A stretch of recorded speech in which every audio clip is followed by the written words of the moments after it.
कोई भी सपना साकार करने के लिए सबसे जरूरी है सही कोच का होना। चुनिए आरंभ एजुकेशन।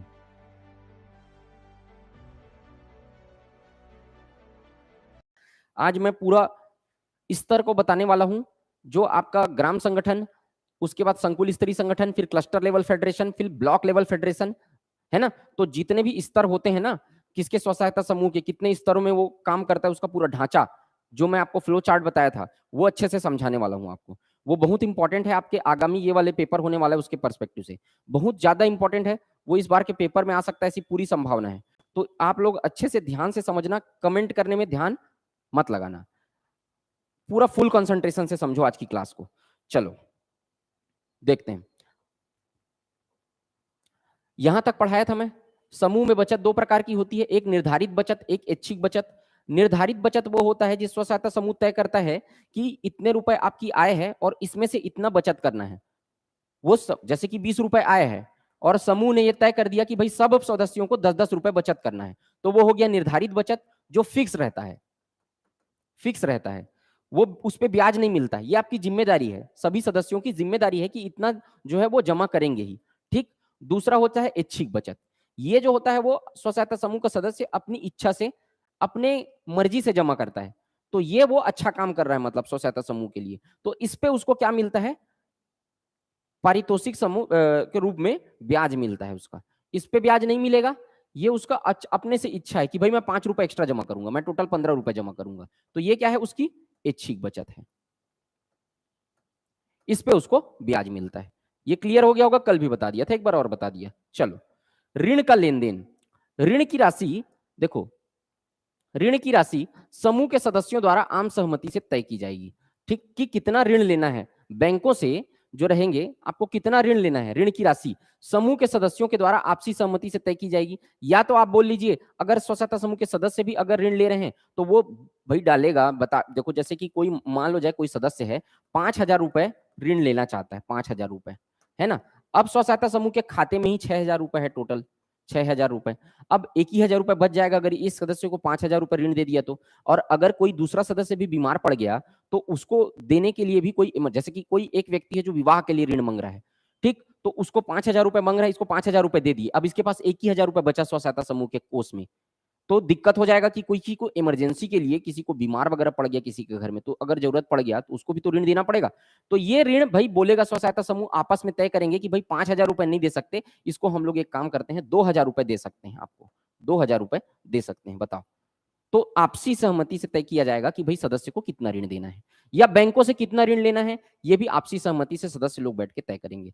तो यहां पर इस तरीके से इसको ऊपर जितना मांगोगे उतना दे दे, ये जरूरी नहीं है, अब तय होता है। आप भी अब जब बैंक से लोन लेने के लिए जाओगे तो आप 25 लाख का मेरा घर है, 25 लाख लोन पास नहीं कर देगा। आपका सिविल चेक करेगा, बहुत सारा डॉक्यूमेंट वगैरह चेक करेगा, आप रिटर्न फाइल कर रहे हो कि नहीं ये चेक करेगा। उसके बाद बैंक अपने हिसाब से आपको, बैंक बोलेगा कि भाई नहीं, हम 25 लाख का लोन नहीं दे सकते आपको, हम 15 लाख का दे सकते हैं आपको। तो आपको अपने हिसाब से उसको ऊपर नीचे करना पड़ेगा। उसी तरीके से ये भी है।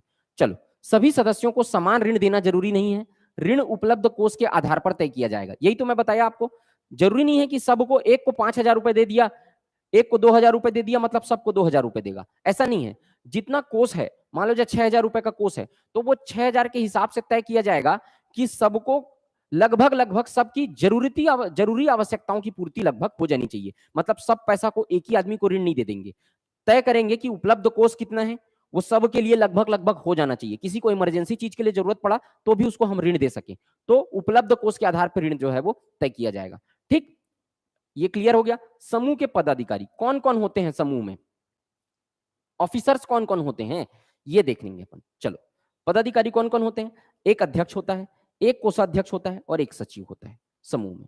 ठीक, सबका चुनाव जो होता है, तो बोलेगा आपको, जैसे कि सवाल आ गया कि निम्न में से कौन स्व सहायता समूह के पदाधिकारियों में शामिल नहीं है। अब इसमें अध्यक्ष दे दिया, कोषाध्यक्ष दे दिया, सचिव दे दिया और आपको कोई भी दे दिया, एक संपरीक्षक दे दिया, तो आप क्या लगाओगे वहां पर, संपरीक्षक लगा के आओगे। ठीक, तो इसलिए बता रहा हूं कि 3 समूह के पदाधिकारी होते हैं, एक अध्यक्ष होते हैं, एक कोषाध्यक्ष होते हैं, एक सचिव होता है।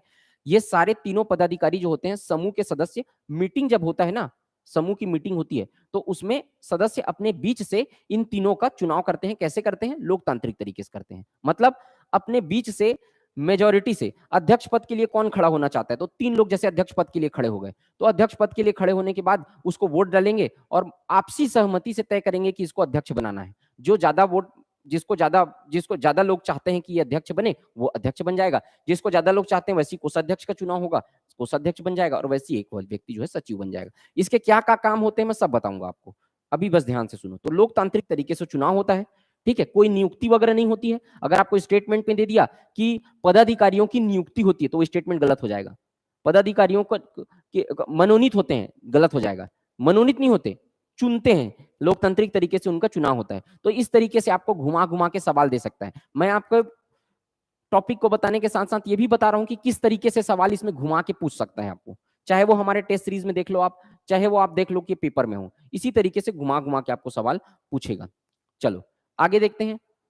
बैंक खाते से पैसा निकालने के लिए आप देखो यहाँ एक का डाउट आया था, तो वहां पर मैं उसको पूरा डिटेल में नहीं बताया था, वहां तो मैं शॉर्ट में बताया था वहां पर। यहां पर मैं आपको डिटेल बता रहा हूं। देखो ये पेपर में आ चुका है पिछले बार के एडीओ 2017। देखो क्या बोल रहा है, बैंक खाते से पैसा निकालने के लिए यहां पर देखो 3 पदाधिकारी है ना, 3 पदाधिकारी। तो पहले तो अध्यक्ष या सचिव होने चाहिए। किसका सिग्नेचर चाहिए, तो अध्यक्ष और सचिव, ये दोनों का सिग्नेचर चाहिए। ये दोनों का सामूहिक हस्ताक्षर से क्या निकलेगा, पैसा निकलेगा। मतलब किसी एक के हस्ताक्षर से पैसा नहीं निकलेगा। समूह का कोई बैंक अकाउंट है, वहां से पैसा निकालना है, तो या अध्यक्ष और सचिव दोनों मिलकर साइन करेंगे तब निकलेगा। पहली बात तो अगर इसमें से कोई एक अनुपस्थित है, अब्सेंट है, उपस्थित नहीं है, बीमार पड़ गया है, दस्तखत करने के लिए नहीं आ सकता, या कुछ और हो गया है, कुछ और गतिविधि घट गई है, तो इन दोनों में से कोई भी एक उपस्थित नहीं है, तो फिर क्या होगा, किन्हीं दो के साइन से कोषाध्यक्ष या सचिव साइन करेगा तो भी निकल जाएगा। अगर ये अध्यक्ष या सचिव उपस्थित नहीं है तो कोषाध्यक्ष या सचिव के साइन से, या कोषाध्यक्ष और अध्यक्ष के साइन से, किन्हीं भी 2 व्यक्तियों के साइन से पैसा निकल सकता है, लेकिन किसी एक व्यक्ति के साइन से पैसा नहीं निकलेगा। समझ गए, क्लियर एकदम। पिछले बार किसी का डाउट था वो समझ गए, यहां पर हाँ करके मुझे बता दो ना। ठीक, क्या अध्यक्ष या सचिव के साइन से निकलेगा, या अगर इनमें दोनों में से कोई एक उपस्थित नहीं है, अनुपस्थित है, तो किन्हीं भी 2 लोगों के साइन से निकलेगा। अध्यक्ष या कोषाध्यक्ष के साइन से निकल जाएगा, सचिव या कोषाध्यक्ष के साइन से निकल जाएगा, कोई भी 2 लोगों के साइन से निकल जाएगा पैसा। एकदम क्लियर है। चलो ये पेपर में आ चुका है ना, अच्छे से याद रखना।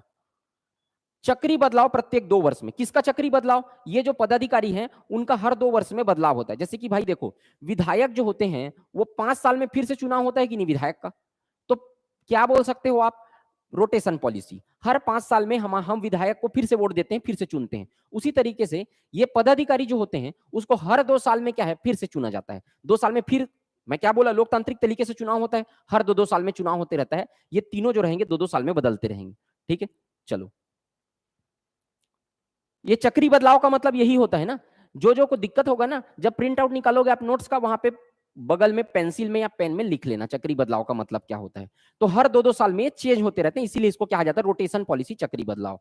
अध्यक्ष, अब देखो ये 3 ठो में आपको पदाधिकारी बताया, अब इनके कार्य क्या क्या होते हैं, आपको कैसा सवाल पूछ सकता है, निम्न में से कौन से अध्यक्ष के कार्य हैं स्व सहायता समूह के, या निम्न में से कौन से अध्यक्ष के कार्य नहीं है, या इसी तरीके से चेंज करके सचिव और कोषाध्यक्ष मान लो आप, तो तीनों के कार्य देख लेते हैं हम लोग। देखो अध्यक्ष क्या क्या काम करता है, दिख रहा है ना, ये छोटा थोड़ी दिख रहा है, विजिबल है, क्लियर। देखो अध्यक्ष का काम क्या होता है, बैठक बुलाना और अध्यक्षता करना। अध्यक्ष क्या करेगा, स्व सहायता समूह के बैठक को बुलाने का काम करेगा कि भाई जो है बोलेगा कि 20 मार्च को बैठक है, सबको आना है।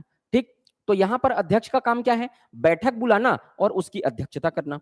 दूसरा काम क्या है अध्यक्ष का, सभी सदस्यों के प्रति समान भाव रखना, ऊंच नीच का भेदभाव नहीं रखना। मतलब ऐसा नहीं कि कोई ज्यादा गरीब है इसको अलग से ट्रीट कर रहा है, इसके लिए अलग किसी से अच्छे से बात कर रहा है, किसी से अच्छा नहीं बात कर रहा है, सबको समान रूप से महत्व देना। लीडर की क्या भूमिका रहती है, सबको समान रूप से मदद करना, मतलब महत्व देना, तो समान भाव रखना। तीसरा, बैठकों में सदस्यों द्वारा लाए गए प्रस्ताव को रखना और उस पर चर्चा करवाना। देखो सबसे, एक समूह कोई भी होता है ना, लोकतंत्र डेमोक्रेसी अगर है तो उसकी सबसे खूबी है कि सबको अपने बात रखने की स्वतंत्रता होनी चाहिए। तो अध्यक्ष उसी स्वतंत्रता को क्या करता है, निर्वहन करता है, मतलब इंश्योर करता है कि ये स्वतंत्रता सबको मिल रही है कि नहीं दिखे। जैसे कोई भी सदस्य कोई प्रस्ताव रखा है कि बोला है कि भाई मेरे को मध्याह्न भोजन में नहीं काम करना है, मेरे को अच्छा नहीं लगता है वहां काम करना, या मेरे पैर जो है वो जो है मेरा एक्सीडेंट हो गया है, मेरा पैर टूट गया है, तो मैं स्व सहायता समूह या मध्याह्न भोजन कार्यक्रम में जो काम करने के लिए जाते हैं मैं नहीं जा पाऊंगा, या राशन दुकान में काम करने में नहीं जा पाऊंगा। तो उस प्रस्ताव को क्या करेगा, समूह के बीच में, एग्जाम्पल दे रहा हूं, समूह के बीच में रखेगा अध्यक्ष कि भाई अमुक व्यक्ति है, वो ये दिक्कत बता रहा है, बताइए क्या करना है। सब लोग आपसी सहमति लेंगे, हाँ भाई ठीक है, इसका पैर सही में टूट गया है, ये नहीं जा सकता बेचारा, तो इसको रहने दो। ऐसा मतलब एक एग्जाम्पल के लिए। तो सभी सदस्यों के प्रति समान भाव और बैठक प्रस्ताव को रखेगा, ये रखने का काम कौन किया, अध्यक्ष, और उस पर क्या करेगा, चर्चा करवाना। चौथा, मत बराबर होने की स्थिति में निर्णायक मत देना। देखो जैसे कि कोई भी प्रस्ताव को अध्यक्ष रखवाया, अब 3 लोग उस प्रस्ताव के पक्ष में हैं और 3 जैसे कि 10 हैं, तो 5 लोग 11 सदस्यों का समूह है, ठीक, तो 5 लोग उसके पक्ष में हैं, 5 लोग उसके विपक्ष में हैं। मतलब ये लोग बोल रहे हैं कि वो प्रस्ताव पारित होना चाहिए, ये 5 लोग बोल रहे हैं कि वो लोग उसका प्रस्ताव जो है वो पारित नहीं होना चाहिए। अध्यक्ष क्या करेगा, निर्णायक मत देगा।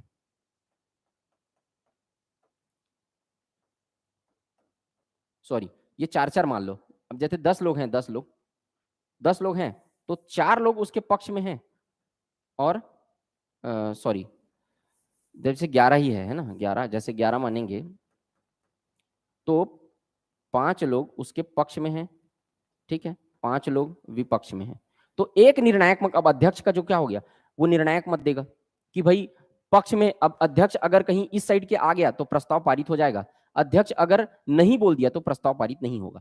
तो निर्णायक मत देने का काम कौन करता है, अध्यक्ष करता है। अगर मत बराबर होने की स्थिति में, वोट दोनों साइड बराबर हो गया, पक्ष और विपक्ष दोनों में वोट बराबर आ गया कि आधा लोग बोल रहे हैं पारित करना है, आधा लोग बोल रहे हैं पारित नहीं करना है, अध्यक्ष उस समय वोट देगा और उसको निर्णायक वोट देगा। निर्णायक वोट मतलब अब वो जो बोलेगा वही होगा फिर, क्योंकि एक ही वोट बचा है। अब वो जिधर जिधर बम उधर हम, जिधर जाएगा उधर पारित हो जाएगा। इन लोग के साइड चला गया तो पारित हो जाएगा, इन लोग साइड चला गया पारित नहीं होगा।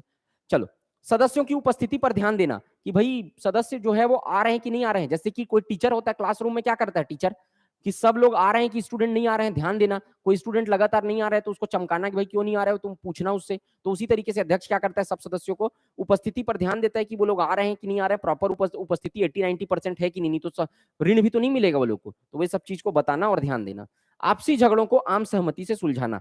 2 लोग एकदम बाल पकड़ के खींचने लग गए एक दूसरे का, समूह में कोई मीटिंग हो रहा है, अब एक दूसरे को लड़ने लग गए एकदम, ठीक है, मुक्केबाजी करने लग गए, तब क्या करेगा, उसको आपसी सहमति से सुलझाना, बोलना कि भाई झगड़ो वगड़ो मत, आपसी सहमति से उसको सदस्य को एक दूसरे को कंप्रोमाइज करवा के सुलझाना। बैंक खाते का संचालन करना, बैंक में सेविंग अकाउंट खोलना है ना, और उसमें कब कब ट्रांजैक्शन हो रहा है, कब कब नहीं हो रहा है, उसका कोऑर्डिनेशन करने का काम अध्यक्ष का रहता है, संचालन करने का काम उसका पासबुक वगैरह अध्यक्ष के पास रहेगा। वो लोग क्या करेंगे, वो सब चीज को करेंगे, ठीक। तो वो संचालन करने का काम किसका रहता है, अध्यक्ष का रहता है।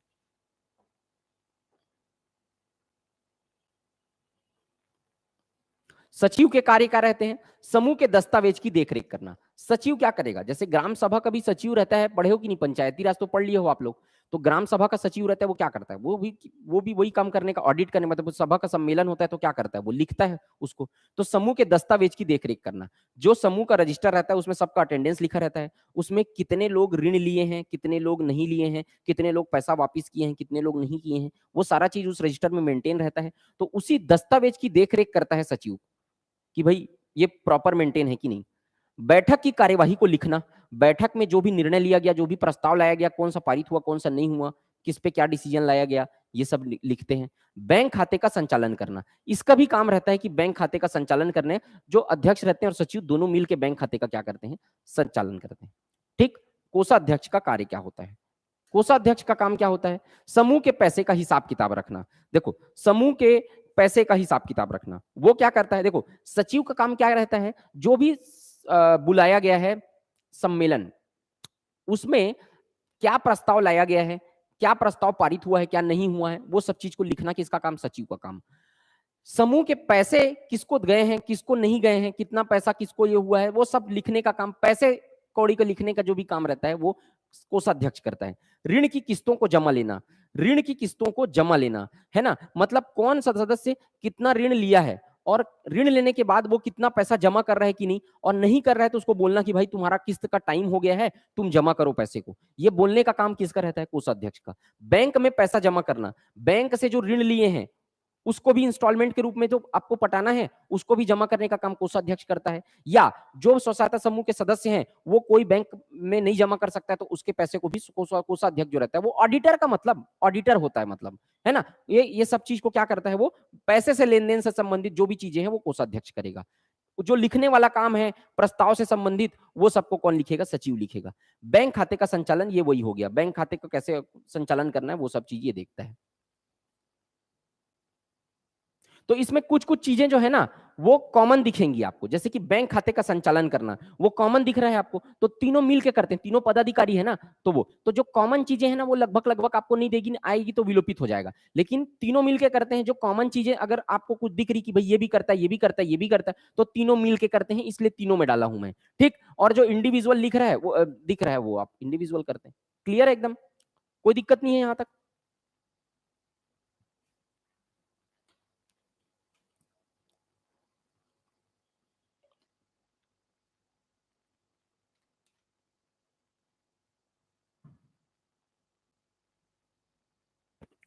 जो भी आगे का डाउट पूछ रहे हो ना, मैं कई बार आपको बोल चुका हूं कि जो आगे आने वाला अभी मैं जो पढ़ा रहा हूं उसमें अगर कोई दिक्कत है आप सबको तो वो मैं जब बोलूंगा तो आप पूछ सकते हो। आप लोग आगे का डाउट मत पूछा करो कि ये क्या है क्या है, यहां पे कोई दिक्कत है क्या इसको बताओ। चलो आगे बढ़ते हैं। अब आगे नहीं, बैंक खाते का संचालन। देखो बैंक खाते का संचालन अध्यक्ष, सचिव, कोषाध्यक्ष। अब ये तो पता है आपको, देखो मैं क्या बोला हूं आपको, संचालन तीनों में आया ना बैंक खाते का संचालन। अब देखो यहाँ पर एक बार और इसी को मेंशन कर दिया हूं ताकि किसी को ये ना लगे, डाउट ना आए कि भाई तीनों में लिखा हुआ है, ये तो तीनों के काम में है ना। तो यहाँ पर तो बैंक खाते का संचालन अध्यक्ष, सचिव और कोषाध्यक्ष तीनों मिलकर करते हैं। और उससे पैसा निकालने का काम क्या रहता है, किन्हीं दो के दस्तखत से पैसा निकाला जा सकता है, तो मैं बता दिया आपको। समूह के कोष का निरीक्षण करने का काम, देखो समूह के कोष का निरीक्षण है ना, मतलब समूह के पास जो बचत कोष है, बचत कोष, बचत खाते में कितना पैसा जमा है कितना नहीं है, उसके निरीक्षण करने का काम ग्राम संगठन करता है।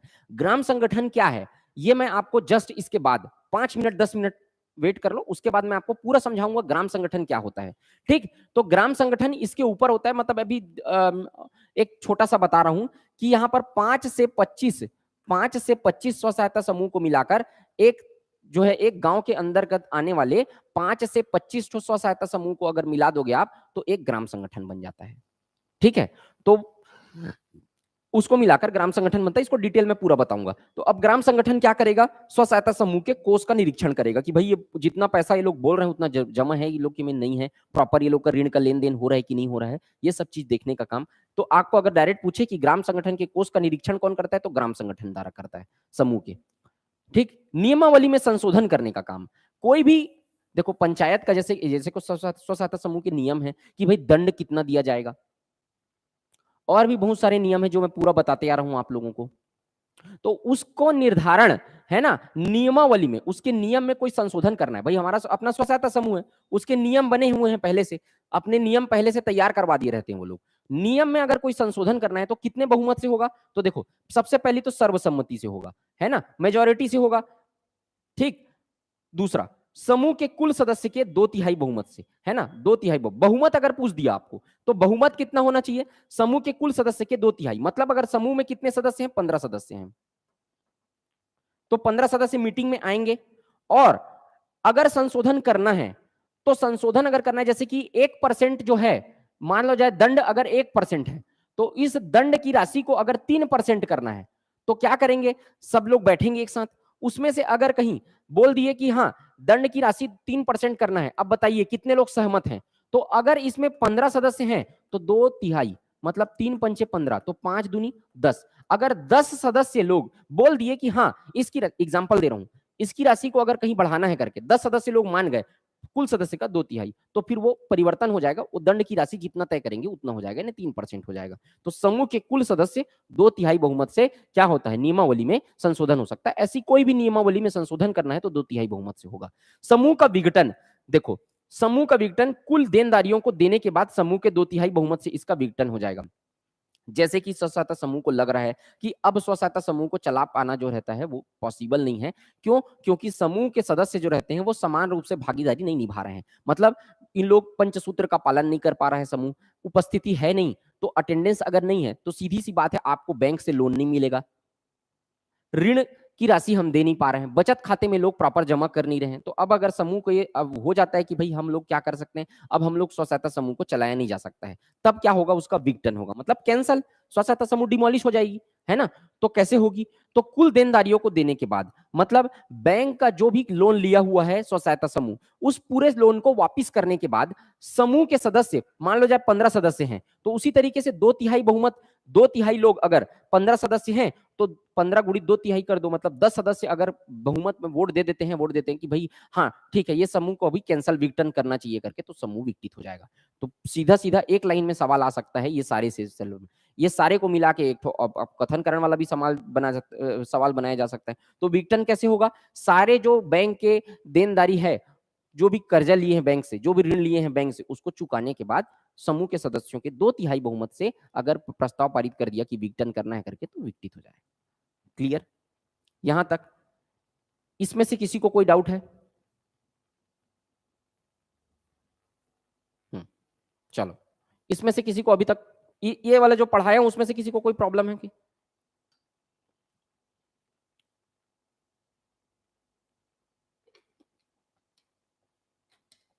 नहीं है, ठीक। गौरव यदु जी, तुरंत नहीं मिलेगा, टाइम के बाद मिलेगा, या तो रात को या तो सुबह, ठीक, शेयर हो जाएगा। यहां पर ध्यान देना। अब ये वाला जो चार्ट है मैं इसको समझाने जा रहा हूं, ठीक। ये चार्ट को समझाते तक इसको मैं 2 बार समझाऊंगा आपको, ठीक। ध्यान से सुनो मेरी बात। एक बार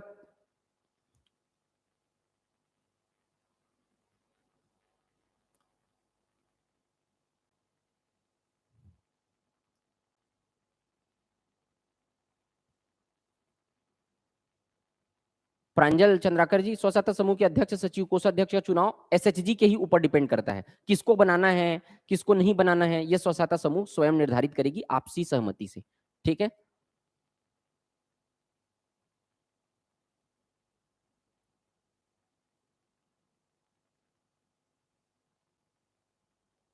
कर्ज चुकाए बिना अगर विघटन हो गया तो ब्लैक लिस्ट में शामिल कर देगा स्व सहायता समूह को, फिर उसके सदस्य भी कभी भविष्य में अगर ऋण लेने के लिए जाते हैं, ठीक है, पहले तो विघटन करने नहीं देगा बैंक, है ना। रूल ही है कि आपको पहले कर्ज चुका देना है, अगर इसके बाद भी विघटित हो जाता है 2/3 समूह के, भाई समूह का बचत खाता बैंक में तो जमा होगा ना, वो बैंक खाता उसको क्लोज ही नहीं करेगा।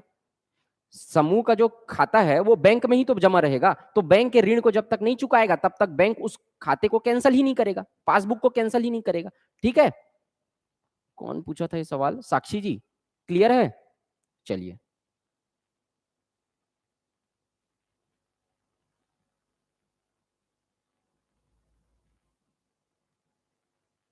नियमावली कौन बनाता है, ये चीज तो मैं बता चुका हूं श्वेता जी।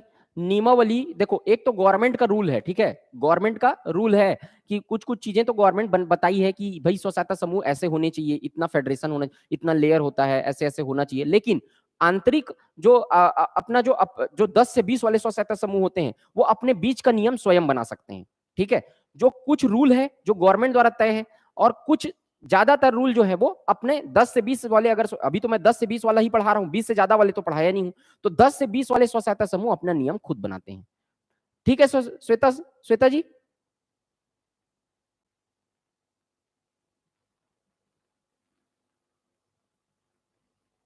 चलो अब आगे बढ़ रहा हूं मैं। अब यहां पर सबका अभी तक का कमेंट मैं ले लिया हूं, अब मैं एक अभी अब डाउट नहीं ले रहा हूं मैं। ये जो चार्ट है इसको ध्यान से समझो, थोड़ा सा भी कंसंट्रेशन हिलाओगे समझ में नहीं आएगा, ऊपर से चला जाएगा, इसलिए ध्यान से समझो। इसको मैं 2 बार समझाऊंगा आपको, पहले 2 बार मैं समझाऊंगा, वहां 2 बार समझाते तक कोई भी चैट सेक्शन में कमेंट नहीं करेगा। इसके बाद मैं आपको पूछूंगा इसमें से कोई दिक्कत है क्या करके, उसके बाद आप लोग अपनी राय रखोगे कि भाई समझ में आया या नहीं आया, ठीक।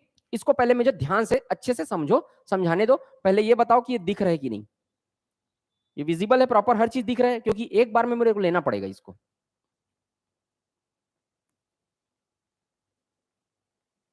इससे बड़ा जूम करूंगा तो फिर कट जाएगा।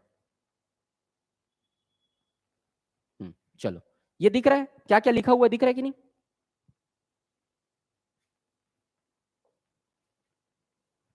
ये जूम करूंगा तो कट जाएगा, नीचे नीचे ऊपर कट जाएगा अगर इससे ज्यादा जूम करूंगा तो।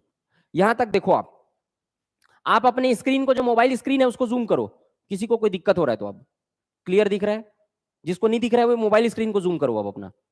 ठीक, चलो यहां पर देखो मैं क्या लिखा है, मैं पढ़ के भी बताऊंगा आपको, ऐसा नहीं कि आपको खाली देखना है। अब ध्यान से समझो, ये संरचना है स्व सहायता समूह की।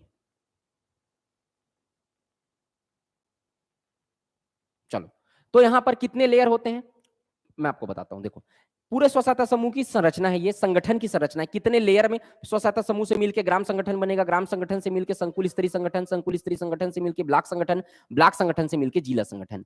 ये क्या लिखा हुआ है, जिला संगठन। तो ये क्या है, फर्स्ट लेयर है, ये पहला लेयर। ठीक, जिला संगठन पहला लेयर। दूसरा लेयर है ब्लॉक संगठन।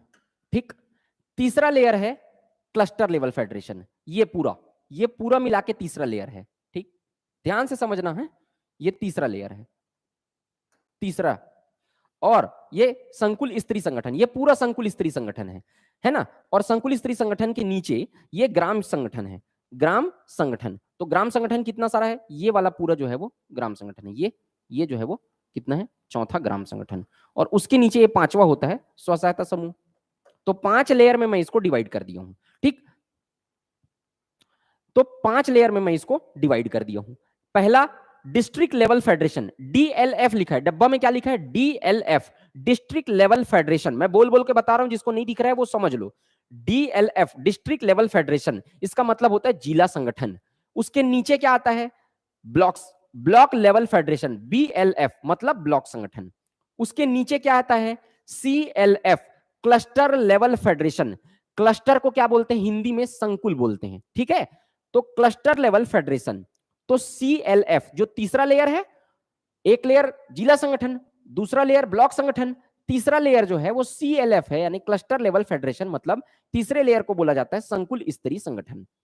नीचे आओ, अब संकुल स्तरीय संगठन के नीचे आता है ये आपका ग्राम संगठन, विलेज ऑर्गेनाइजेशन।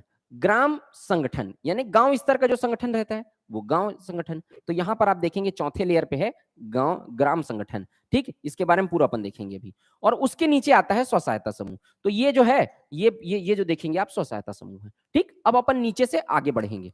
मैं आपको बताया था ग्राम संगठन क्या होता है, मैं बताऊंगा।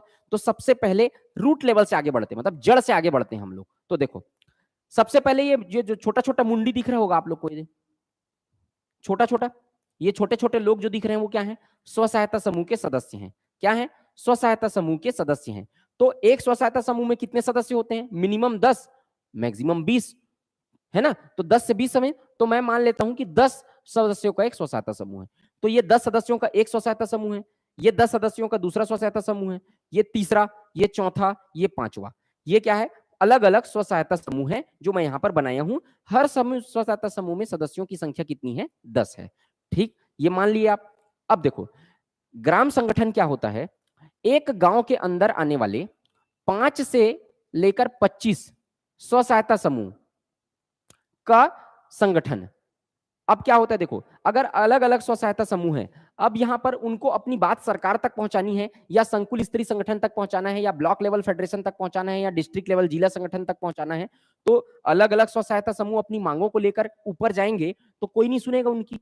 अलग अलग स्व सहायता समूह के लोग जाएंगे तो, है ना। लेकिन अगर वो लोग क्या है, ये 5 लोग अलग अलग जाएंगे अगर, तो नहीं सुनेगा कोई बात। लेकिन अगर 5 लोग अगर एक हो गए और एक मिलके यूनियन बना लिए, अपना अपना एक संगठन बना लिए, तो उनकी बात अब पूरे संगठन, अब ये जो ग्राम संगठन है, वो सारे लोगों, सारे स्व सहायता समूह मिलके ग्राम संगठन बना लिए। तो ग्राम संगठन जब अपनी बातों को रखेगा तो संगठन में शक्ति होती है, बोलते हैं ना, संगठन में शक्ति होती है। तो अब संगठन जब उनकी बात को रखेगा ऊपर, सरकार से या संकुल स्तरीय संगठन या अपने ऊपर, तो उनकी बात को सुनी जाएगी। इसलिए क्या बनाया जाता है, ग्राम संगठन का निर्माण किया जाता है। ग्राम संगठन क्या होता है, एक ही गांव के अंतर्गत आने वाले 5 से 25 स्व सहायता समूहों का एक संगठन। मतलब देखो, ग्राम संगठन में मिनिमम कितने स्व सहायता समूह हो सकते हैं, 5। और मैक्सिमम कितने स्व सहायता समूह हो सकते हैं? 25।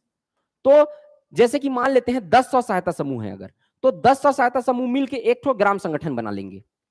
ठीक, एक ग्राम संगठन में कितने स्व सहायता समूह शामिल होते हैं? कम से कम 5। 5 स्व सहायता समूह से कम का ग्राम संगठन नहीं बनेगा। और 25 स्व सहायता समूह है, उससे ज्यादा स्व सहायता समूह है, 25 से अगर ज्यादा, जैसे कि 50 स्व सहायता समूह है, तो ग्राम संगठन की संख्या कितनी हो जाएगी? 2। 75 स्व सहायता समूह है, तो ग्राम संगठन की सदस्य संख्या कितनी हो जाएगी? 3। तो 25, मिनिमम 5 से अधिकतम 25 स्व सहायता समूह अगर एक साथ मिल जाते हैं तो एक ठो ग्राम संगठन बनता है। ठीक, अगर आपको पूछेगा कि एक ग्राम संगठन में न्यूनतम स्व सहायता समूह की संख्या कितनी होती है, तो 5, अधिकतम 25। तो अगर 25 स्व सहायता समूह है, तो उस 25 स्व सहायता समूह, एक गांव के अंदर अगर 25 स्व सहायता समूह है, तो उन सबको मिलाकर एक ग्राम संगठन बना दिया जाएगा। अगर 50 है तो 2 ग्राम संगठन बना दिया जाएगा, 75 है तो 3 ग्राम संगठन बना दिया जाएगा। ठीक, तो मैं मान लिया यहां क्या लिखा है? ग्राम संगठन न्यूनतम 5 स्व सहायता समूह से मिलकर और अधिकतम 25 स्व सहायता समूह से मिलकर एक ग्राम संगठन का निर्माण होता है। अब यहां पर मैं क्या बोल रहा हूं, मान लो जाए मैं जो एग्जांपल ले रहा हूं उसमें स्व सहायता समूह ये सब लोग हैं, तो मैं मान लिया कि 10 स्व सहायता समूह से मिलके हम एक एग्जांपल के रूप में लेते हैं कि हम मान लेते हैं कि ये 5 ठो मैं बनाया हूं, लेकिन 5 ठो और है इधर, तो 10 स्व सहायता समूह मिलके एक ठो ग्राम संगठन बनाते हैं। ऐसा लो आप लोग, अभी मैं एग्जांपल के लिए बता रहा हूं, वो 11 भी हो सकते हैं, वो 12 भी हो सकते हैं, कितने कितने हो सकते हैं? 25 तक हो सकते हैं एक ग्राम संगठन में। 25 से ज्यादा हो गया तो 2 ठो ग्राम संगठन बन जाएगा। तो मैं 10 का एग्जांपल लेके चलता हूं, तो 10 स्व सहायता समूह है यहां पर, ऐसा मैं मान के चल रहा हूं।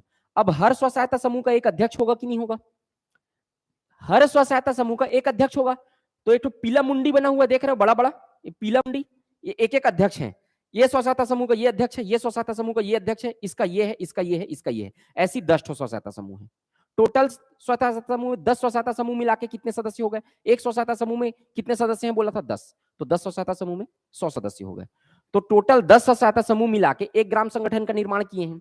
ठीक, अब ये ग्राम संगठन में क्या होगा? 2 सभा होगी। अब हम लोग कहां पहुंच गए? ग्राम संगठन में पहुंच गए, चौथे लेयर में। ग्राम संगठन में 2 प्रकार की सभा होगी। पहली प्रकार की सभा क्या होगी? आम सभा। और दूसरा क्या होगा? कार्यकारिणी सभा। तो 10 स्व सहायता समूह मिला के एक ग्राम संगठन बना लिए। अब उस ग्राम संगठन में एक आम सभा होगी, एक कार्यकारिणी सभा होगी।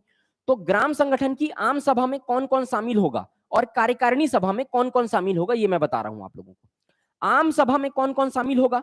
ग्राम संगठन का निर्माण करने वाले सभी स्व सहायता समूह के सारे सदस्य शामिल होंगे। जैसे कि अब आप मुझे बताओ कि ग्राम संगठन में कितने स्व सहायता समूह शामिल हैं? मैं क्या बताया हूं, कितने स्व सहायता समूह मिलके एक ग्राम संगठन बना रहे हैं? 10। बोला हूं ना, ये 5 यहां पे दिखाया हूं, 5 और हैं। तो क्या बोल रहा है? आम सभा में कौन कौन शामिल होंगे? सारे स्व सहायता समूह के सारे सदस्य। तो 10 स्व सहायता समूह है और 10 स्व सहायता समूह में एक एक स्व सहायता समूह में कितने कितने सदस्य हैं? 10-10 सदस्य हैं। तो टोटल स्व सहायता समूह में कितने सदस्य हैं? 100 सदस्य हैं। 100 सदस्यों से मिलकर क्या बना है? ग्राम संगठन बना है। तो सारे सदस्य किस में शामिल हो जाएंगे? आम सभा में। क्या लिखा है? ग्राम सभा का निर्माण करने वाले स्व सहायता समूह के सारे सदस्य ग्राम संगठन की आम सभा में सारे सदस्य शामिल रहेंगे। ग्राम संगठन का निर्माण करने वाले स्व सहायता समूह के सारे सदस्य ग्राम संगठन की आम सभा में शामिल होंगे। सब, जैसे ग्राम सभा में कौन शामिल होता है? 18 वर्ष से उम्र का सारे व्यक्ति, जितने लोग गांव में उपस्थित हैं, सब शामिल हो जाएंगे ग्राम सभा में। सारे लोग ग्राम सभा के सदस्य रहते हैं। वो नॉर्मल पंचायती राज वाला बता रहा हूं। उसी तरीके से ग्राम संगठन का निर्माण करने वाले सारे स्व सहायता समूह के सभी सदस्य ग्राम संगठन की आम सभा में शामिल होते हैं। तो आप मुझे बताओ, अब ग्राम संगठन की आम सभा में कितने लोग होंगे टोटल? 10 स्व सहायता समूह है, तो 10 स्व सहायता समूह 10 धाम 100, तो 100 हो गया।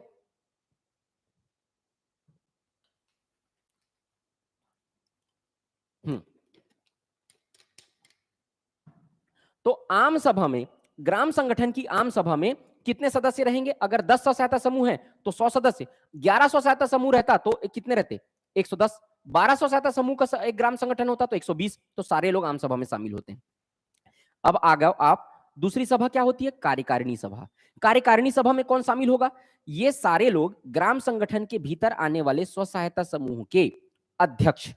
देखो, स्व सहायता समूह सब लोग हैं, स्व सहायता समूह के एक अध्यक्ष हैं। तो अब 10 स्व सहायता समूह है, तो टोटल अध्यक्षों की संख्या कितनी होगी? 10 अध्यक्ष हैं। तो एक ग्राम संगठन के भीतर आने वाले सभी स्व सहायता समूह के सारे अध्यक्ष जो रहते हैं वो कार्यकारिणी सभा में शामिल होते हैं। समझ पा रहे हो? दोबारा बताता हूं। एक ग्राम संगठन के भीतर आने वाले सारे स्व सहायता समूह के सभी अध्यक्ष ग्राम संगठन की कार्यकारिणी सभा में शामिल होते हैं। यहां कौन शामिल होगा? सब सदस्य यानी 100। लेकिन कार्यकारिणी सभा में कौन शामिल होगा? केवल अध्यक्ष, केवल अध्यक्ष। ठीक, तो अध्यक्ष की संख्या कितनी है भाई? 10 स्व सहायता समूह है तो सदस्य की संख्या तो 100 है, लेकिन अध्यक्ष की संख्या कितनी है? 10 है। तो केवल 10 लोग कार्यकारिणी सभा में जाएंगे। यहां पर पूरे 100 सदस्य, सारे सदस्य, लेकिन कार्यकारिणी सभा में कौन जाएगा? केवल 10 सदस्य। क्यों? क्योंकि केवल 10 ही अध्यक्ष है ना, क्योंकि मैं 10 का एग्जांपल लेके चल रहा हूं, तो केवल 10 लोग जाएंगे यहां पर कार्यकारिणी सभा में। ठीक, अब ये कार्यकारिणी सभा में चले गए। अब आगे बढ़ो, चलो। कार्यकारिणी सभा में कितने सदस्य हैं? 10 सदस्य हैं। ठीक, अब ये 10 सदस्य अपने बीच से एक पदाधिकारी का चुनाव करेंगे। कार्यकारिणी सभा के सदस्य, कार्यकारिणी सभा में कितने सदस्य हैं? 10 सदस्य। अब ये 10 सदस्य मिलकर अपने बीच से एक अध्यक्ष चुनेंगे, जो कहलाएगा कार्यकारिणी सभा का अध्यक्ष कहलाएगा। समझ पा रहे हो मेरी बात? कार्यकारिणी सभा के 10 सदस्य या जितने भी सदस्य हों, उसमें अभी 10 का एग्जांपल लेके चल रहा हूं तो 10 सदस्य हैं। कार्यकारिणी सभा के 10 सदस्य अपने बीच से एक अध्यक्ष का चुनाव करेंगे, जो क्या कहलाएगा? कार्यकारिणी सभा का अध्यक्ष कहलाएगा। और यही कार्यकारिणी सभा का अध्यक्ष भी क्या रहेगा? ग्राम संगठन का अध्यक्ष कहलाएगा। समझ पा रहे हो मेरी बात? कार्यकारिणी सभा के सभी सदस्य आपस में मिलकर लोकतांत्रिक तरीके से एक अध्यक्ष का चुनाव करेंगे, और वो कार्यकारिणी सभा का अध्यक्ष जो रहेगा वही पूरे ग्राम संगठन का अध्यक्ष या पदाधिकारी कहलाएगा। एक ही अध्यक्ष रहेगा, अध्यक्ष या पदाधिकारी कार्यकारिणी सभा के सदस्य अपने बीच से चुनेंगे, और कार्यकारिणी सभा का जो अध्यक्ष रहेगा वही अध्यक्ष ग्राम संगठन का अध्यक्ष या पदाधिकारी कहलाएगा। यहां पर ऊपर में लिखा हुआ है। ठीक, क्लियर हो गया एकदम? तो ग्राम संगठन अब खत्म हो गया, ग्राम संगठन खत्म हो गया। अब हम लोग चलते हैं ऊपर। अब देखो, ग्राम संगठन यानी ये एक लेयर था, ये दूसरा लेयर था, मतलब नीचे से आओ तो ये 5वां लेयर, ये 4था लेयर। अब ऊपर बढ़ो तो जैसे कि ग्राम संगठन किनसे मिलकर बनता था? कम से कम 5 या अधिक से अधिक 25 स्व सहायता समूह से मिलके एक ग्राम संगठन बनाया जाता था। एक ही गांव के भीतर कम से कम 5 और ज्यादा से ज्यादा 25 स्व सहायता समूह को मिलाकर एक ग्राम संगठन का निर्माण होता था। उसी तरीके से यहां पर मैं एक का एग्जांपल दिया हूं ना, यहां पर अगर 25 से ज्यादा स्व सहायता समूह है तो 2, 3, 4, 5, 6, 7 ऐसे आगे कई सारे ग्राम संगठन बनेंगे। मैं आपको उदाहरण लेके एक ग्राम संगठन का समझा रहा हूं। अब ऐसी ऐसी करके अगर 25 से ज्यादा स्व सहायता समूह तो एक ग्राम संगठन हुआ, 2 ग्राम संगठन हो जाएगा, 3 ग्राम संगठन हो जाएगा। तो ऐसी ऐसी 10 ग्राम संगठन को मिलाकर एक संकुल स्त्री संगठन का निर्माण किया जाता है। ठीक, 10 ग्राम संगठन को मिलाकर, कम से कम न्यूनतम 10 ग्राम संगठन को मिलाकर एक संकुल स्त्री संगठन का निर्माण किया जाता है। अगर ग्राम संगठन की संख्या 10 से ज्यादा है तो एक से अधिक संकुल स्त्री संगठन होंगे, लेकिन अगर ग्राम संगठन की संख्या 9 है तो संकुल स्त्री संगठन नहीं बनेगा। क्या लिखा है यहां पर? संकुल स्त्री संगठन, न्यूनतम 10 ग्राम संगठन को मिलाकर एक संकुल स्त्री संगठन का निर्माण किया जाएगा। कम से कम 10 ग्राम संगठन होने ही चाहिए, उससे कम में संकुल स्त्री संगठन का निर्माण नहीं होगा। लेकिन अगर ग्राम संगठन की संख्या 10 से ज्यादा है तो एक से ज्यादा भी संकुल स्त्री संगठन बनाए जा सकते हैं। कई सारे संकुल स्त्री संगठन बना सकते हैं। जितना ज्यादा ग्राम संगठन 10 से ज्यादा उतने ज्यादा। अब 20 है ग्राम संगठन, 20 है तो संकुल स्त्री संगठन कितना होगा? 2। 30 है तो कितना होगा? 3। ऐसा। लेकिन न्यूनतम एक संकुल स्त्री संगठन में न्यूनतम ग्राम संगठन की संख्या 10 होगी। अब जैसे ये था वैसे ये, चलो इसमें संकुल स्त्री संगठन थर्ड लेयर पे आ गए हम लोग, ये सब मिला के। चलो संकुल स्त्री संगठन, अब संकुल स्त्री संगठन में भी 2 सभा होगी, एक होगी आम सभा, दूसरी होगी कार्यकारिणी सभा। जैसे कि ग्राम संगठन में था एक आम सभा एक कार्यकारिणी सभा, ये संकुल स्त्री संगठन में भी एक आम सभा होगी एक कार्यकारिणी सभा होगी। आम सभा में कौन कौन शामिल होंगे? तो एक संकुल स्त्री संगठन के अंतर्गत आने वाले सभी ग्राम संगठन के सभी सदस्य संकुल स्त्री संगठन की कार्यकारिणी सभा में शामिल होंगे। अब यहां पर आप देखो कि मैं मान लिया कम से कम कितने ग्राम संगठन आने चाहिए एक संकुल स्त्री संगठन में? 10। 1, 2, 3, 4, 5, 6, 7, 8, 9, 10। एक ग्राम संगठन, एक संकुल स्त्री संगठन के अंदर कितने होने चाहिए? मिनिमम ग्राम संगठन की संख्या 10 होनी चाहिए। तो मान के चलो 10 है तो 10 ग्राम संगठन के सभी सदस्य, 10 ठो ग्राम संगठन के सभी सदस्य, ग्राम संगठन की कार्यकारिणी सभा के सभी सदस्य, सॉरी देखो ग्राम संगठन की कार्यकारिणी सभा में तो ग्राम संगठन की कार्यकारिणी सभा के सभी सदस्य जो रहते हैं वो संकुल स्तरीय संगठन की आम सभा के सदस्य रहेंगे। समझ पा रहे हो मेरी बात? जैसे कि देखो यहां पर ग्राम संगठन की आम सभा में कितने सदस्य थे? ग्राम संगठन के भीतर आने वाले स्व सहायता समूह के सारे सदस्य ग्राम संगठन की आम सभा के सदस्य माने जाते थे।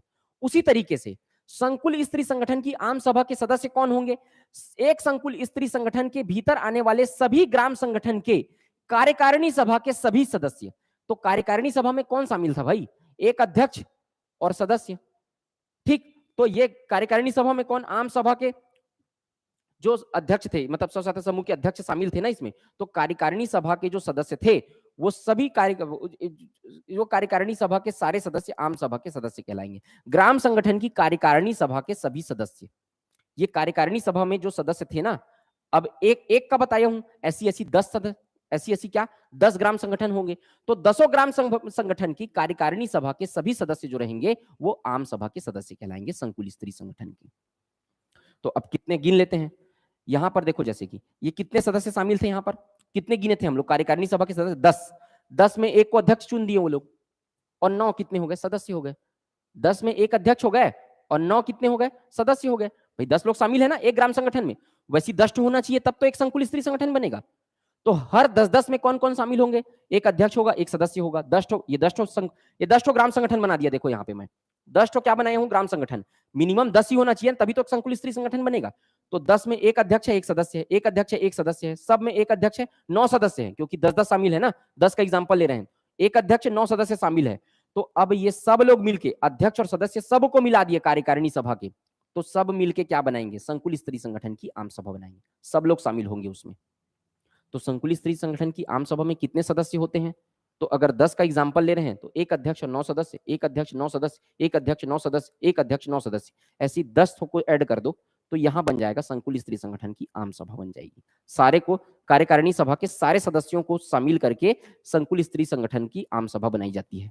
अब दूसरा देखते हैं कार्यकारिणी सभा। अब देखो ग्राम संगठन की कार्यकारिणी सभा के सभी अध्यक्ष, यहां पर कार्यकारिणी सभा के सभी सदस्य कहां शामिल हो गए? आम सभा में शामिल हो गए। सारे सदस्य शामिल हो जाएंगे किसमें? आम सभा में। लेकिन कार्यकारिणी सभा में, संकुल स्तरीय संगठन की कार्यकारिणी सभा में कौन जाएगा? केवल कार्यकारिणी सभा के अध्यक्ष। भाई ये अध्यक्ष देखो, अध्यक्ष और सदस्य दोनों को मिला दिए, दोनों को, तो क्या बन गया? आम सभा। लेकिन केवल अध्यक्ष को मिला दो तो क्या बन जाएगा? कार्यकारिणी सभा। जैसे कि ग्राम संगठन में हम लोग क्या किए थे, इसके अंतर्गत आने वाले स्व सहायता समूह थे तो 10 आ रहे हैं तो 100 लोग पूरा किसमें सम्मिलित हो जाएंगे? ग्राम सभा में। लेकिन कार्यकारिणी सभा में कौन जाएगा?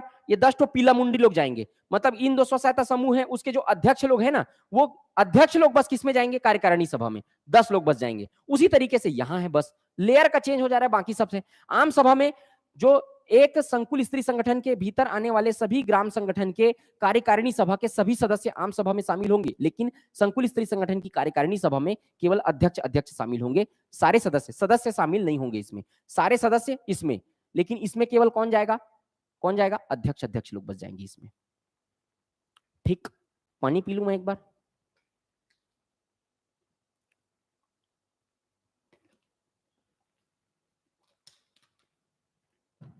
तो इसमें कौन है? कार्यकारिणी सभा के सभी सदस्य। इसमें कौन है ना, इसमें है अध्यक्ष लोग बस। अगर अध्यक्ष और सदस्य दोनों को मिला दिए तो सब मिलके बनेंगे आम सभा, अध्यक्ष प्लस सदस्य, और केवल अध्यक्ष को गिनेंगे तो बन जाएगा कार्यकारिणी सभा। इसके केवल अध्यक्ष को गिन दो तो यहां पर कार्यकारिणी सभा बन जाएगा। इन्हें 10 और इन सबको मिला दोगे तो आम सभा। खुद काउंट कर सकते हो आप। हो गया।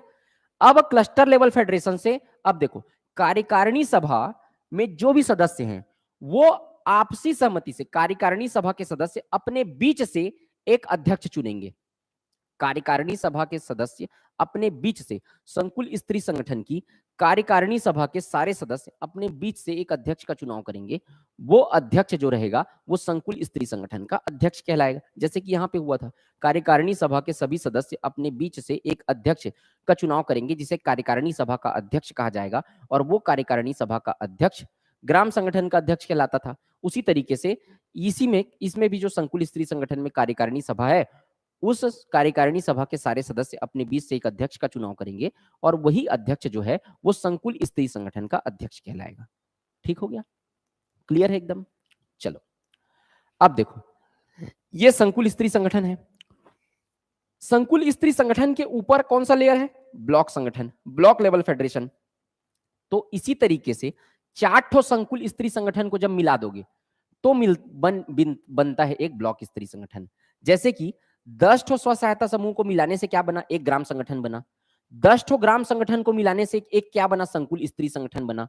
उसी तरीके से मिनिमम 4 संकुल स्त्री संगठन को जब मिला दोगे आप तो एक ब्लॉक लेवल फेडरेशन बनता है।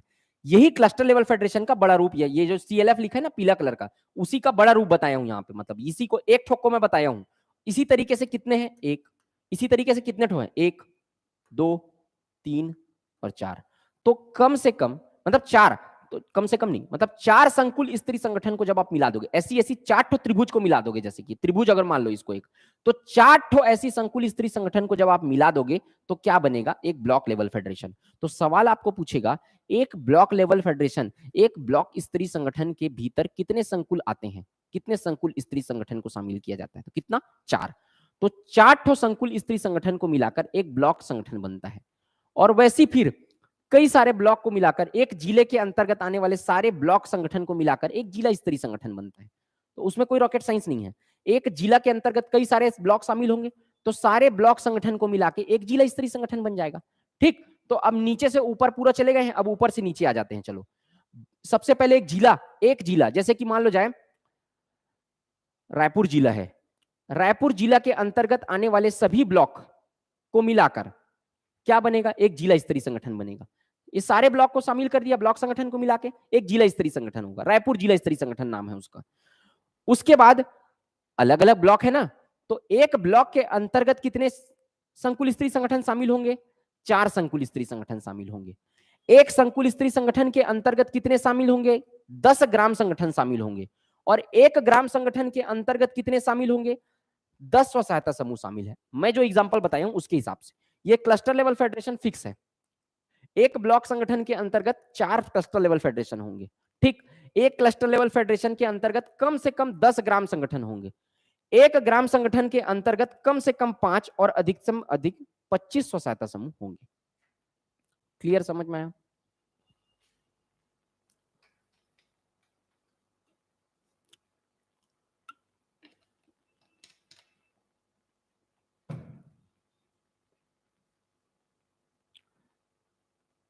किसी को क्या क्या प्रॉब्लम है? हाँ पूछिए प्रांजल। जिसको समझ में आ गया वो भी बताओ कि समझ में आ गया करके।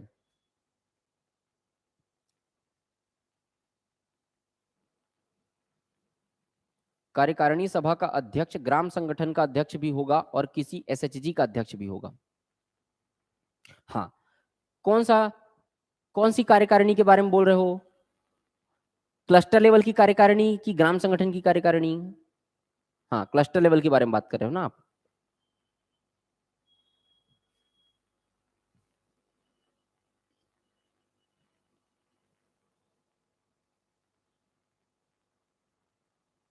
हाँ हाँ प्रांजल, सही है।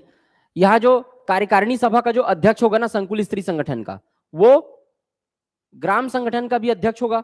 हाँ, और इसका भी अध्यक्ष होगा। तो ये सब अध्यक्ष अध्यक्ष ही तो शामिल है ना कार्यकारिणी सभा में, तो अध्यक्ष अध्यक्ष लोग का ही होगा, है ना? चलो,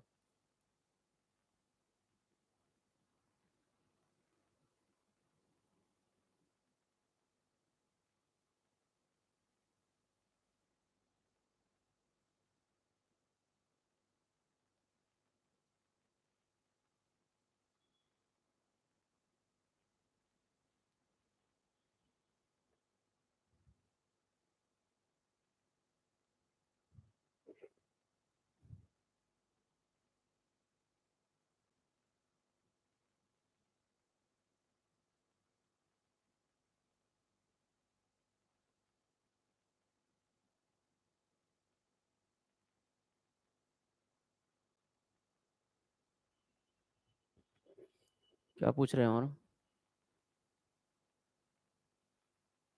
क्लस्टर लेवल की आम सभा को एक बार और देखो। क्लस्टर लेवल की आम सभा। देखो क्लस्टर लेवल फेडरेशन की आम सभा में ग्राम संगठन की कार्यकारिणी सभा के सारे सदस्य शामिल होंगे। ग्राम संगठन की कार्यकारिणी सभा में एक अध्यक्ष हैं और बाकी सब सदस्य हैं। तो ऐसी तरीके के 10 ग्राम संगठन हैं। तो इस 10 ग्राम संगठन की 10 कार्यकारिणी की 10 अध्यक्ष और बाकी सदस्य, सारे अध्यक्ष और सारे सदस्य सबको, सारे ग्राम संगठन के कार्यकारिणी सभा के सारे सदस्यों को अगर शामिल कर दिया जाए तो संकुल स्तरीय संगठन की आम सभा बनेगी। लेकिन अगर केवल अध्यक्ष को गिनेंगे तो इसकी कार्यकारिणी सभा बन जाएगी।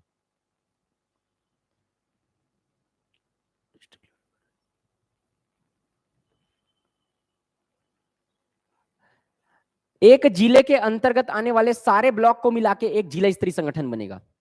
ठीक, ज्योति गुप्ता जी, एक जिला के अंतर्गत सारे ब्लॉक को मिलाकर एक जिला स्तरीय संगठन बनेगा। इसमें कितने भी हो सकते हैं, अब हर रायपुर जिला में अलग अलग ब्लॉक होंगे ना, दुर्ग जिला में ब्लॉक की संख्या अलग होगी, तहसीलों की संख्या अलग होगी, सारे तहसील सारे ब्लॉक को मिलाकर क्या बनेगा, एक डिस्ट्रिक्ट लेवल फेडरेशन बनेगा।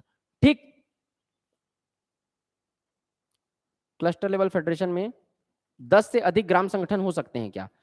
क्लस्टर लेवल फेडरेशन में 10 से अधिक, हाँ 10 से अधिक ग्राम संगठन हो सकते हैं। देखो न्यूनतम 10 ग्राम संगठन को मिलाकर बनना चाहिए। ग्राम संगठन की संख्या 9 है ना, तो क्लस्टर लेवल फेडरेशन नहीं बनेगा। न्यूनतम 10 लिखा हुआ है, 10 से ज्यादा भी हो सकते हैं, 10 से ज्यादा हो सकते हैं।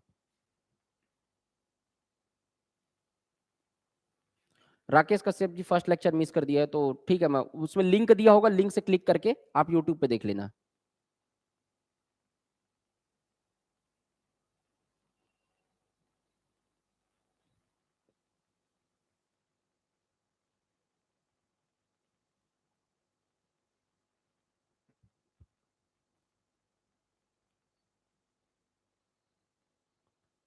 हाँ हो सकता है प्रांजल जी, हो सकता है। ये ऊपर चला, ये अध्यक्ष कहां चला गया, ये अध्यक्ष कार्यकारिणी सभा में चला गया, ये कार्यकारिणी सभा के सभी सदस्य इसमें चले गए। अब ये सभी, ये आम सभा, संकुल स्तरीय संगठन की आम सभा के अध्यक्ष लोग इसमें चले गए। अब ये अध्यक्ष, तो हो सकता है, बिल्कुल हो सकता है।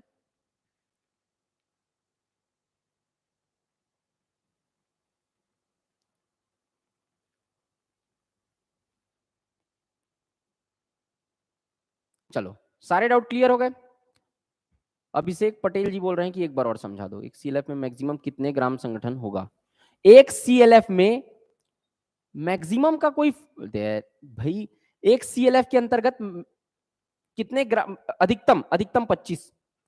एक सेकंड में एक बार आपको कमेंट और पढ़ लेता हूं, क्या बोल रहे हैं।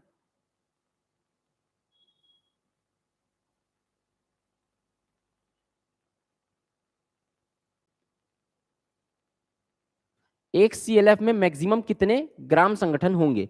एक क्लस्टर लेवल फेडरेशन के अंतर्गत अधिकतम कितने ग्राम संगठन होंगे बोल रहे हैं? देखिए न्यूनतम 10 हो सकते हैं, है ना, न्यूनतम 10 ग्राम संगठन को मिलाकर एक क्लस्टर लेवल फेडरेशन बनेगा। अब अगर कहीं 20 ग्राम संगठन हो गए तो 2 क्लस्टर लेवल होगा, 30 ग्राम संगठन हो गए तो 3 क्लस्टर लेवल फेडरेशन बनेगा। इसी तरीके से टोटल 4 क्लस्टर होने चाहिए, तो इस तरीके से 4 क्लस्टर को मिलाकर एक बीएलएफ बनेगा। तो न्यूनतम फिक्स है 10, अधिकतम कितने भी हो सकते हैं। तो अधिकतम जैसे कि 10 से ज्यादा ग्राम संगठन है तो 10 फिर और क्लस्टर लेवल फेडरेशन बढ़ता जाएगा।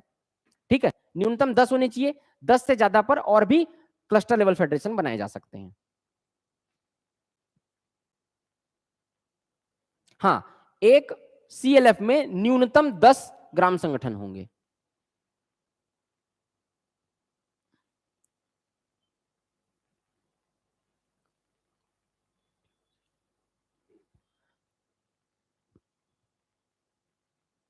एक बीएलएफ में 4 से ज्यादा हो सकते हैं? नहीं। कमलेश कुमार साहू जी, एक ब्लॉक संगठन के अंतर्गत केवल 4 ही क्लस्टर लेवल फेडरेशन होंगे। ठीक, अगर कहीं 4 से ज्यादा क्लस्टर लेवल फेडरेशन है तो अलग ब्लॉक संगठन बनेगा। ठीक,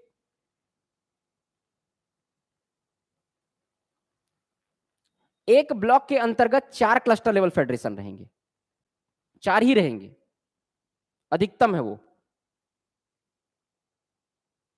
चलो, अब कोई भी किसी को दिक्कत है अगर, तो आप और एक बार इस वीडियो को रिवाइंड करके देख लेना। सबको मैं आराम से बताया हूं, जिसको समझ में आ गया वो भी एक बार मुझे थम्स अप कर दो, आ गया समझ में, क्लियर है करके बता दो एक बार, फिर मैं आगे बढ़ूंगा।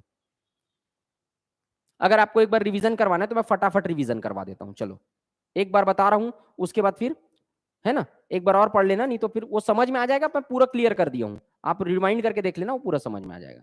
देखो, स्व सहायता समूह है, ये स्व सहायता समूह होंगे। तो ग्राम संगठन क्या होता है? देखो, ग्राम संगठन एक गांव के अंतर्गत आने वाले न्यूनतम 5 और अधिकतम 25, 5 से लेके 25 स्व सहायता समूह का को मिलाकर एक ग्राम संगठन बनाया जाता है। वो ग्राम संगठन जो रहता है वो स्व सहायता समूह को यूनिटी क्रिएट करने के लिए, एकता बढ़ाने के लिए बनाया जाता है, ताकि उनकी बातों को ऊपर रख सके। अब ये जो ग्राम संगठन है, मान लो जाए यहाँ पर मान लेते हैं कि 10 तो स्व सहायता समूह है, 10 स्व सहायता समूह के 10 अध्यक्ष हैं, तो 10 स्व सहायता समूह को मिलकर एक ग्राम संगठन बनाया जाएगा। ये ग्राम संगठन में 10 स्व सहायता समूह हैं। अब ग्राम संगठन की आम सभा होगी और एक कार्यकारिणी सभा होगी। ग्राम संगठन की आम सभा में ग्राम संगठन के अंतर्गत आने वाले सभी स्व सहायता समूह के सभी सदस्य शामिल होंगे। तो 10 स्व सहायता समूह है तो 100 सदस्य हो गए, यहाँ पर सभी सदस्य शामिल होंगे। लेकिन ग्राम संगठन की कार्यकारिणी सभा में ग्राम संगठन के भीतर आने वाले सभी स्व सहायता समूह के केवल अध्यक्ष शामिल होंगे। तो 10 स्व सहायता समूह है तो 10 अध्यक्ष है, मतलब 10 ही लोग शामिल होंगे यहाँ पर कार्यकारिणी सभा में। ये कार्यकारिणी सभा के जो सदस्य रहेंगे अपने बीच से एक कार्यकारिणी सभा के अध्यक्ष को चुनेंगे, जो ग्राम संगठन का अध्यक्ष कहलाएगा या ग्राम संगठन का पदाधिकारी कहलाएगा। तो अब 10 में से एक क्या बन गया? ग्राम संगठन का पदाधिकारी बन गया। ऊपर आओ, कम से कम 10 ग्राम संगठन को मिलाकर एक संकुल स्तरीय संगठन का निर्माण किया जाएगा। इस संकुल स्तरीय संगठन में भी 2 सभा होगी, एक आम सभा, एक कार्यकारिणी सभा। इस संकुल स्तरीय संगठन की आम सभा में एक संकुल स्तरीय संगठन के भीतर आने वाले सभी ग्राम संगठन के कार्यकारिणी सभा के सारे सदस्य इसकी आम सभा में शामिल होंगे। तो इस कार्यकारिणी सभा में एक अध्यक्ष है और बाकी 9 सदस्य हैं। तो उसी तरीके से अगर 10 मान लेते हैं, क्योंकि न्यूनतम 10 ग्राम संगठन को मिलाकर ही एक संकुल स्तरीय संगठन बनेगा, तो 10 ठो ग्राम संगठन मान लेते हैं, 1 2 3 4 5 6 7 8 9 10।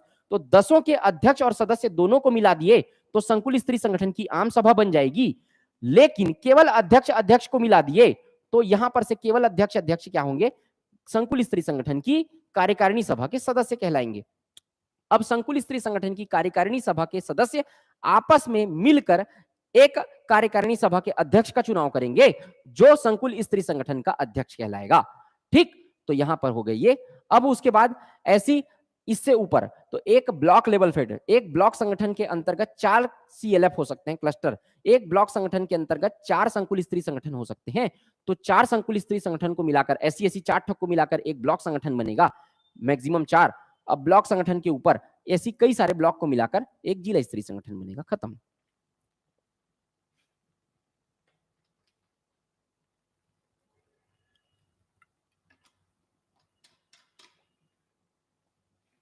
ठीक है, चलो हो गया, रिवीजन हो गया। अभिषेक पटेल जी, हो गया रिवीजन? पूरा एक बार बता दिया सबको? इससे ज्यादा क्लियर और क्या कर सकता हूं बताओ? मैं एक बार 2 बार 3 बार सारे डाउट्स भी ले लिए इससे रिलेटेड आप लोगों के। चलो अब इसको आप लोग और एक बार देखना, नहीं तो मैं 5 बार अगर बताते रहूंगा तो आज का क्लास इसी में खत्म हो जाएगा। ठीक है, चलो आगे देखते हैं। अब जो मैं यहां पर बताया हूं,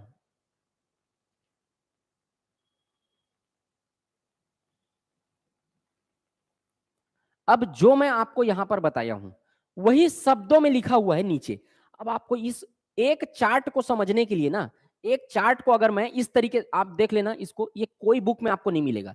इस तरीके का जो ब्लॉक डायग्राम है, आपको जितने भी आपके आसपास बुक्स होंगे, डाटा होंगे, सबको छान मार लेना, किसी कहीं पे ये नहीं मिलेगा आपको। ये आपके समझने के लिए मैं इसको तैयार किया हूं। अब देखो, इसको अगर कहीं आपको पेपर ये शब्दों में समझना है, 5 पेज पढ़ना पड़ेगा आपको। अब देखो, वही 5 पेज शब्दों वाला भी मैं आपको बता रहा हूं, है वही जो ब्लॉक डायग्राम में समझाया हूं, लेकिन उसको शब्दों में आपको लिख के तो देना पड़ेगा ना, ताकि आप ब्लॉक डायग्राम को अगर बाद में देख रहे हैं आज से 1 महीना बाद तो कैसे समझेंगे। तो वहीं पर आप यहां पर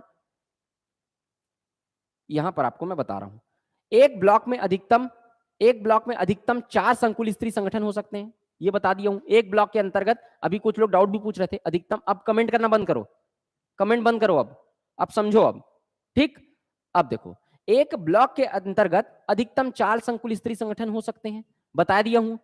एक संकुल स्तरीय संगठन में कम से कम 10 ग्राम संगठन हो सकते हैं, कम से कम 10 ग्राम संगठन। अगर ग्राम संगठन की संख्या 10 से ज्यादा है तो 1 से अधिक संकुल स्तरीय संगठन होंगे। ठीक, और एक ग्राम संगठन में कम से कम 5 और अधिक से अधिक 25 स्व सहायता समूह को मिलाकर एक ग्राम संगठन बनाया जाएगा। समूह स्व सहायता समूह की संख्या 25 से ज्यादा है तो 1 से अधिक ग्राम संगठन हो सकते हैं। ये तीनों वही चीज लिखा हुआ है जो मैं बताया हूं आपको। अब ग्राम संगठन के बारे में डिटेल पढ़ लेते हैं। ग्राम संगठन का निर्माण क्यों किया जाता है? क्योंकि अपनी बात को उठाने के लिए, है ना। एक गांव के अंतर्गत आने वाले स्व सहायता समूह जिसकी संख्या कम से कम 25 और कम से कम 5 और अधिक से अधिक 25 है, उन सबको मिला के एक ग्राम संगठन बना दिया जाता है, ताकि अगर कोई बात अगर उठाना है स्व सहायता समूह के हितों से संबंधित, तो उसको एक संगठन बनाकर आगे जाके सरकार के पास या संकुल स्तर के पास या फिर ब्लॉक स्तर के पास उठाया जा सके, उनकी बातों को, उनके अधिकारों को करने के लिए। सब लोग अपना एक यूनियन बनाते हैं कि नहीं बनाते हैं?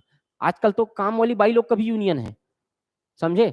वो लोग को ज्यादा अगर कहीं परेशान करोगे ना तो केस कर देंगे वो लोग तो वो लोग का भी यूनियन है, फोन से बात करते रहते हैं, जूम मीटिंग करते हैं वो लोग भी, ठीक है। आजकल बहुत एडवांस हो गया है सब तो भैया सबका संगठन है, उसी तरीके से ये भी एक संगठन है, ठीक।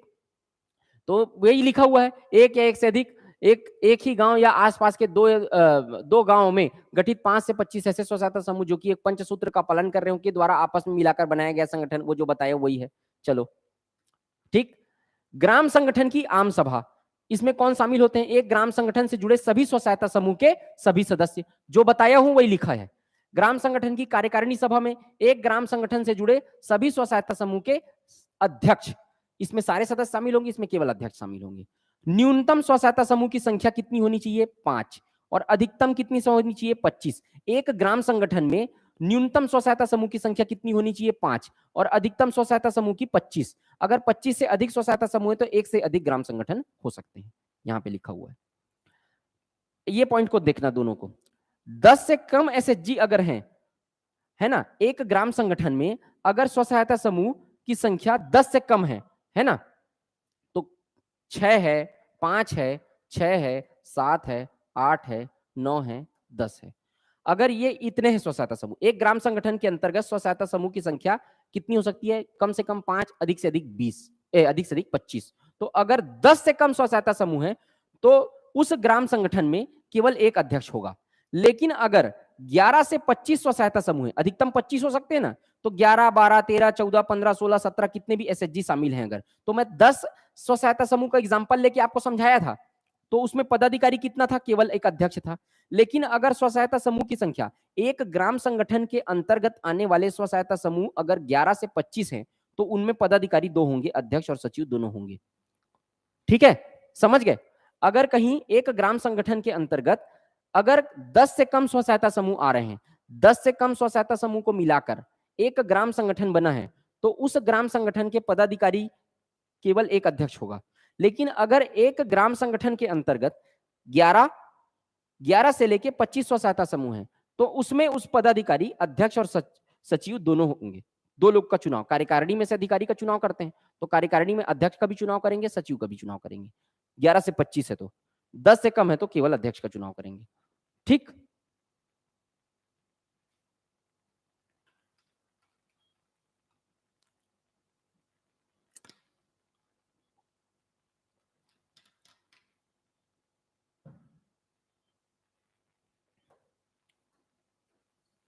आगे देखें, उद्देश्य, ग्राम संगठन के उद्देश्य। समूह को निरंतरता प्रदान करने तथा गांव की सामाजिक समस्याओं का निराकरण करने के लिए ग्राम संगठन का गठन किया जाता है।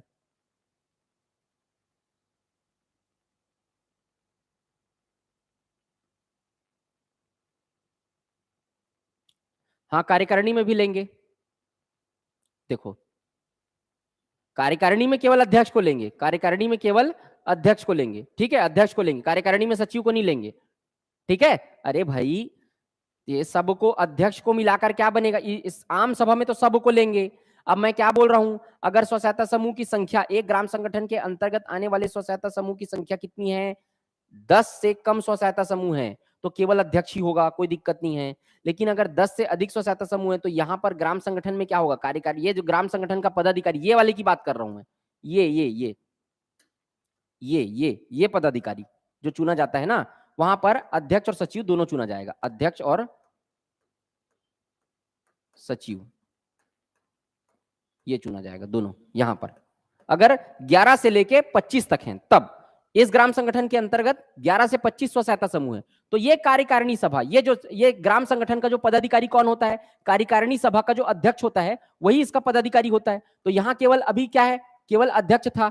लेकिन अगर 11 से 25 स्व सहायता समूह है तो अध्यक्ष प्लस सचिव दोनों रहेंगे।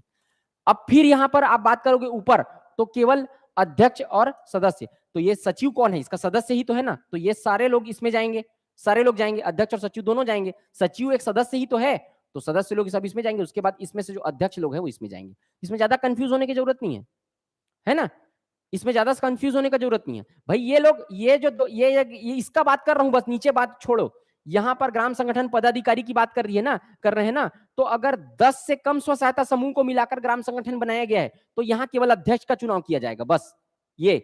और अगर 10 से ज्यादा स्व सहायता समूह है, 11, 12, 13, 14 ऐसे स्व सहायता समूह को मिलाकर ग्राम संगठन बनाया गया है, तो अध्यक्ष प्लस सचिव दोनों का चयन किया जाएगा इसमें से। अब सचिव कौन है, सदस्य ही तो है, और कोई दूसरा थोड़ी है। चलिए आगे देखते हैं हम। अब फटाफट बता रहा हूं, ये सबको कवर कर दिया हूं जो ऊपर में, ठीक। तो अब देखो यहां पर समस्याओं का निराकरण करने के लिए बता दिया, गांव में रहने वाले समूह के मध्य एकता लाने के लिए, है ना, ताकि आपको बताया जा सके कि आपके अधिकारों को लेकर हम जाएंगे तो एकजुट होकर रहें वो लोग। इसलिए छूटे हुए गरीब परिवारों को समूह से जोड़ने के लिए, जो गरीब परिवार ऐसे हैं जो स्व सहायता समूह से नहीं जुड़े हैं, उनको भी क्या करेगा ग्राम संगठन, क्या करेगा, चुन चुन के बताएगा कि भाई समूह से जुड़ो, आपको ये फायदा मिलेगा करके।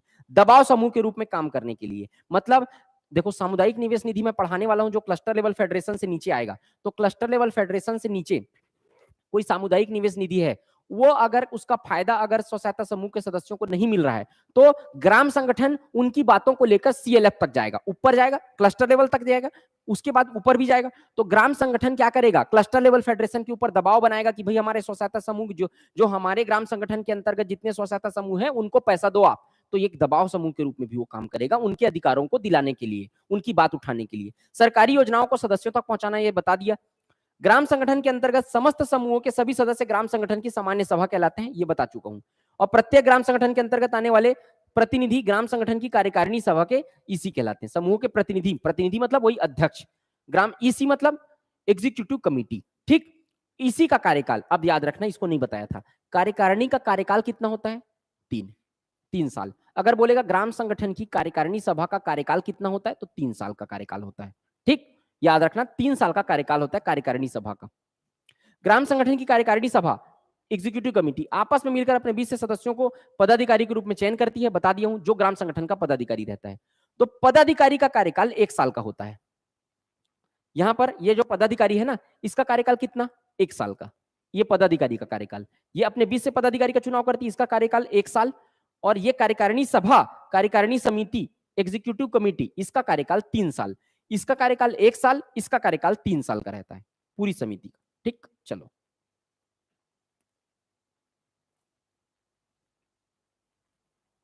1 वर्ष का होता है, ठीक है। तो चलो अब आज की क्लास में यहीं तक कवर कर रहा हूं मैं। इसके ग्राम संगठन को क्या क्या सेवाएं दी जाती हैं और क्या क्या कैसे कैसे आगे किया जाता है, हम लोग नेक्स्ट क्लास में कवर करेंगे।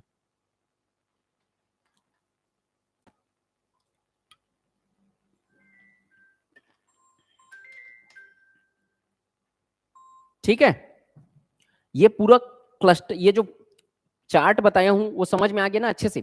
किसको नहीं भी समझ में आया होगा ना, तो क्या करना, वीडियो को रिवाइंड करके देख लेना। यूट्यूब पे तो लिंक डला हुआ है, वहां पे अनाउंसमेंट सेक्शन में जाना, रिवाइंड करके फिर से 1 बार देख लेना, 2 बार देख लेना, नहीं समझ में आएगा 5 बार देख लेना। कोई डाउट होगा नीचे लिख देना, मैं आपको कल बता दूंगा, कोई दिक्कत नहीं है। कोई भी डाउट होगा आप नीचे लिख देना कमेंट सेक्शन के नीचे। जब भी आप वीडियो देखोगे तो कमेंट सेक्शन में टाइप कर देना, मैं आपको कल उसका आंसर दे दूंगा।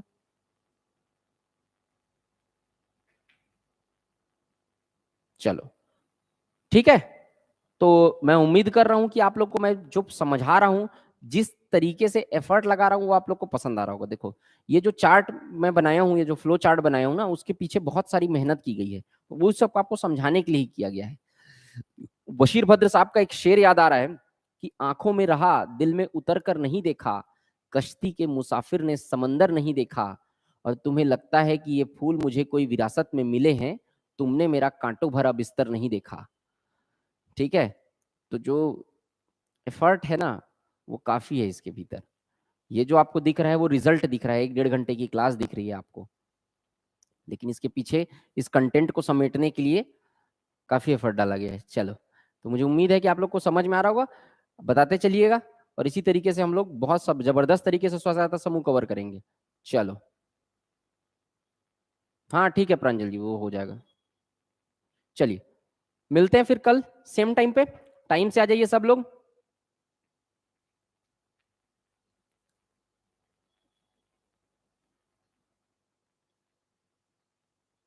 चलिए, ऑल द बेस्ट, जय हिंद।